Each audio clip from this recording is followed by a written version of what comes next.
अदालत ने कहा है कि ईडी की पूछताछ से पहले के कविता ने सबूतों को मिटाने की कोशिश की थी और अपने मोबाइल फोन को फॉर्मेट करके अपने मोबाइल फोन में मौजूद सारा डेटा उन्होंने डिलीट कर दिया था, नष्ट कर दिया था। और इसीलिए अगर के कविता की जमानत याचिका को मंजूर किया गया तो वो शराब घोटाले से जुड़े सबूतों और गवाहों को जेल से बाहर आकर प्रभावित कर सकती है।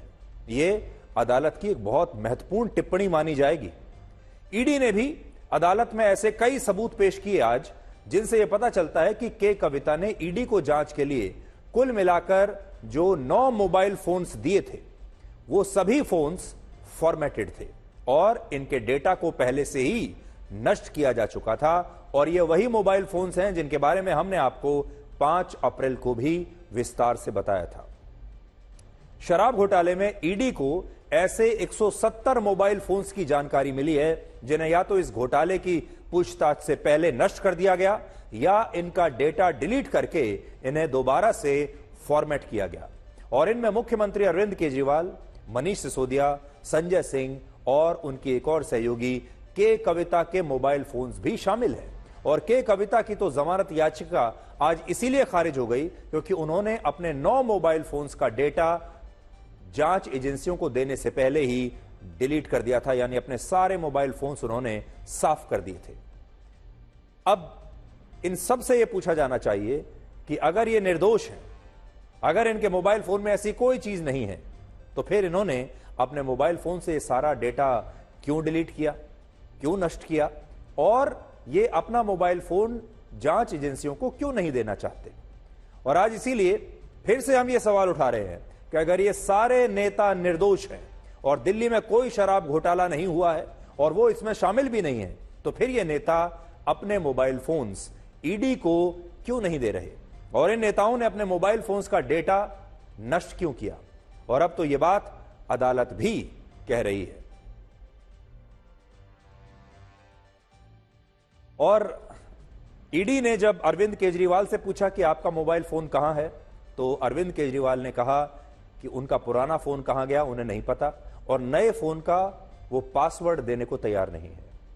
मनीष सिसोदिया से पूछा तो उन्होंने कहा मुझे भी नहीं पता कि मेरा मोबाइल फोन कहां है, कहां चला गया, मुझे तो जानकारी ही नहीं है, उन्होंने भी नहीं दिया। संजय सिंह से पूछा कि आप अपना मोबाइल फोन दीजिए। संजय सिंह ने कहा कि मैं इस बारे में अदालत को ही बताऊंगा कि मेरा मोबाइल फोन कहां है। तो आज बड़ी बात यह है कि अगर आपके मोबाइल फोन में कुछ नहीं है, अगर आप निर्दोष हैं, तो आप हंसते हंसते आपको अपना मोबाइल फोन दे देना चाहिए था और ईडी को यह चुनौती देनी चाहिए थी कि आप रख लीजिए हमारा मोबाइल फोन और देखिए हमारे मोबाइल फोन में क्या है। हमारा अगला विश्लेषण इस बात का होगा कि अगर कांग्रेस पार्टी इस बार भी लोकसभा चुनाव में हार गई तो क्या राहुल गांधी को राजनीति से ब्रेक ले लेना चाहिए।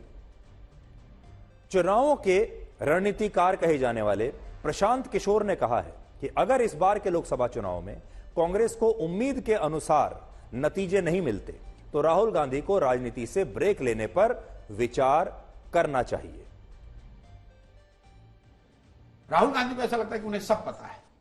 He needs somebody who can come and execute what he thinks is right. वो हो नहीं सकता है।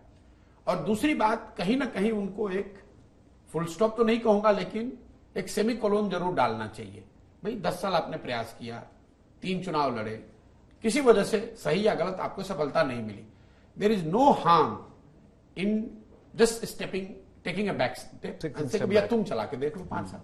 आप जब प्रशांत किशोर के बयान का एक ब्लैक एंड व्हाइट विश्लेषण भी अगर हम जब करेंगे तो आपको पता चलेगा कि इस बार के चुनाव में अगर कांग्रेस हारी और इस हार के बाद अगर किसी नेता को राजनीति से ब्रेक लेना पड़ा तो वो नेता 53 वर्ष के राहुल गांधी नहीं बल्कि शायद 81 वर्ष के मल्लिकार्जुन खड़गे होंगे। और इसीलिए हमें लगता है कि प्रशांत किशोर का यह बयान शायद राहुल गांधी पर फिट नहीं बैठेगा। उन्होंने बयान तो दे दिया लेकिन यह बयान जो है राहुल गांधी का तो कोई नुकसान नहीं करेगा लेकिन किसी का फायदा जरूर करा देगा। एक तथ्य यह भी है कि प्रशांत किशोर अक्सर ऐसे बयान देते हैं जिनसे आजकल बीजेपी का ही फायदा होता हुआ दिखता है। वरना आप खुद सोचिए, इस समय पूरे देश में क्या राहुल गांधी के अलावा विपक्ष में कोई और नेता ऐसा है जो इतनी शिद्दत से प्रधानमंत्री मोदी के खिलाफ राजनीति कर रहा हो। खुद कांग्रेस में भी ज्यादातर बड़े नेता राहुल गांधी की तरह प्रधानमंत्री मोदी की कड़े शब्दों में आलोचना नहीं करते।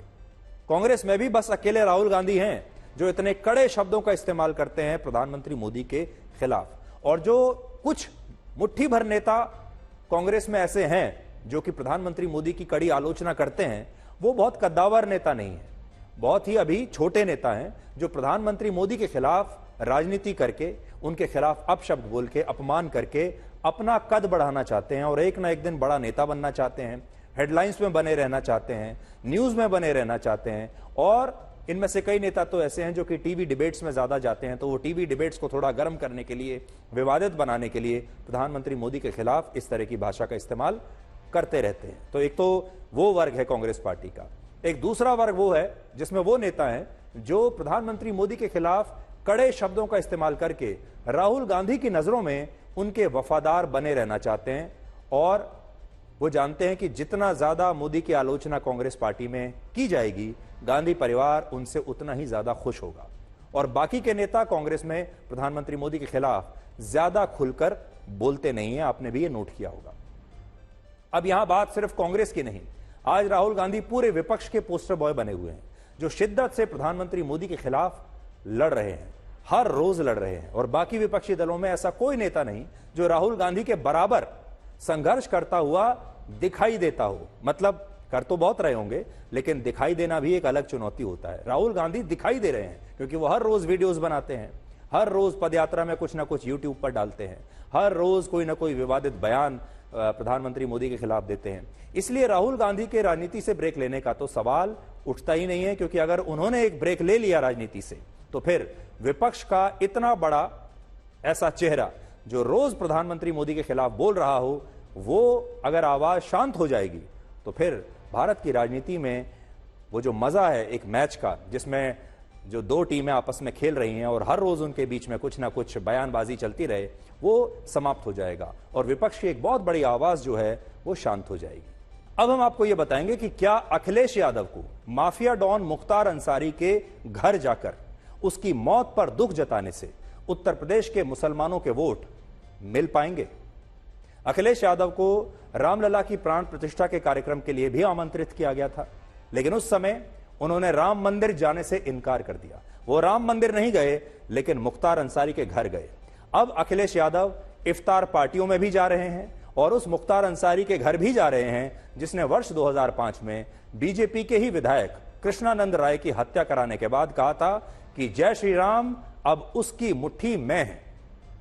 लेकिन आज अखिलेश यादव उसी मुख्तार अंसारी की मौत की निष्पक्ष जांच कराने की मांग कर रहे हैं, जो कहते थे कि अब जय श्री राम उसकी मुट्ठी में है।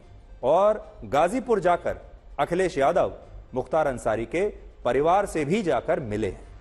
महिला वोटों की बात करेंगे और आपको चुनावों पर हमारी इस विशेष सीरीज के चौथे अंश में यह बताएंगे कि क्या क्रिकेट के आईपीएल की तरह राजनीति के आईपीएल में भी महिलाओं की भागीदारी सुनिश्चित कभी होगी या नहीं होगी। जिस तरह पहले महिलाएं क्रिकेट नहीं देखा करती थी, क्रिकेट को पुरुषों का गेम माना जाता था, पुरुष ही देखते थे और पुरुष ही खेलते थे आज से कुछ वर्ष पहले तक, और ना ही इसमें महिला दर्शक होती थी और ना ही महिला भागीदारी होती थी। लेकिन आज की जो महिलाएं हैं वो क्रिकेट देखती भी हैं, आईपीएल देखती भी हैं और आईपीएल खेलती भी हैं। वो टेस्ट मैच भी खेल रही हैं, आईपीएल भी खेल रही हैं और क्रिकेट का हर फॉर्मेट वो खेल भी रही हैं और देख भी रही हैं। तो क्या वैसे ही राजनीति के इस आईपीएल में भी हमारे देश की महिलाओं की भागीदारी उनकी आबादी के हिसाब से सुनिश्चित की जाएगी या नहीं की जाएगी? ये सवाल इसलिए आज पूछना पड़ा क्योंकि हमारे देश की राजनीति में महिलाओं को उनकी आबादी के हिसाब से आज भी बराबरी का हक कहीं से भी दूर दूर तक नहीं मिल रहा है।